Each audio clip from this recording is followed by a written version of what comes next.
Күн тудымы бәйе орта яңа ел алдыннан бу бигрәк тә сизелә. Моннан ой 2 ай чамасы килограммы 34-38 сум булган шикәр комының бәясе 58 сумга, көнбагыш маеның 1 литры 170 сумга сикерде. Шикәр комының бәясен кинәт күтәрелүне булган запасларның кимүе белән аңлатырга тырыштылар. Иң күп ихтияж булган товарларның берсе ул, естественно, сахар. Элекотнада гына аның бәяләре 55-56 сум тора иде. Правительствоның кушылганнан бирле, менә бу җәзалар килгәч, ул кайсыр магазинда 45-кә төште, кайсыр магазинда 42-гә төште. Хәзер бөтен хозяйство субъектлары шул сөйләшү бара. Рекомендованный ценага төшерергә ниятләп, аңлатып, бөтен эш алып барыла. Песокның бәясе 1-2 көнлек килсемен артыгы. Бүген бәясе төшкәненә 46 сум, шуңа күпләп алып кергә булдым. Азык-төлеккә бәяләр арту бигрәк тә өлкәннәрдә зур ризасызлык тудыра. Дөге карабыдай йормасы, йомырка, икмәк һәм май продуктлары аеруча шау-шу тудырды. Җәй айларында 36 сум торган батон бүген 50 сум тора. Бүген генә батоннарга 50 сумга күтәрделәр.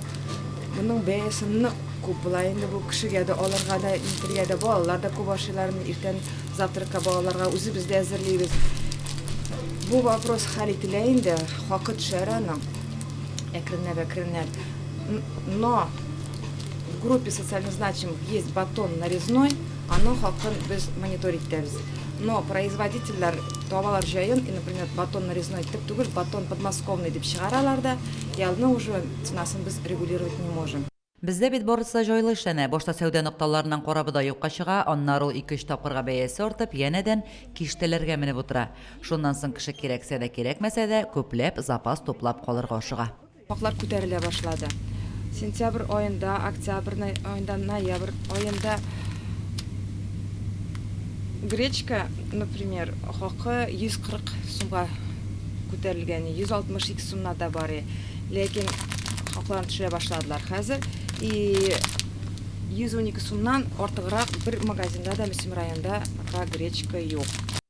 Узган атнада Владимир Путин уздырган киңәшмәдә база продуктларына бәяләр үсеше төп темаларның берсе булды.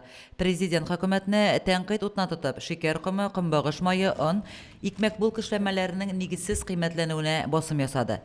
Бәяләрне киридән төшерергә дигән карар чыккан булса да, Мөслимнең кайбер кибетләрендә көнбагыш мае элеккечә 170 сум, ә шикәр комының килограммы 50 сумга якын иде. Хакларны күтәрәләр инде, аны ул кадәр кирәк түгел егә, конечно. Балакман кесесіне нұқсы ба бейді. Пенсионерларының нәрсе енді бітінің Allah ақша. 1000 теңгеге арттырған болалар енді ана. Машинаға отырып берсең аның білен продукция аласың ба.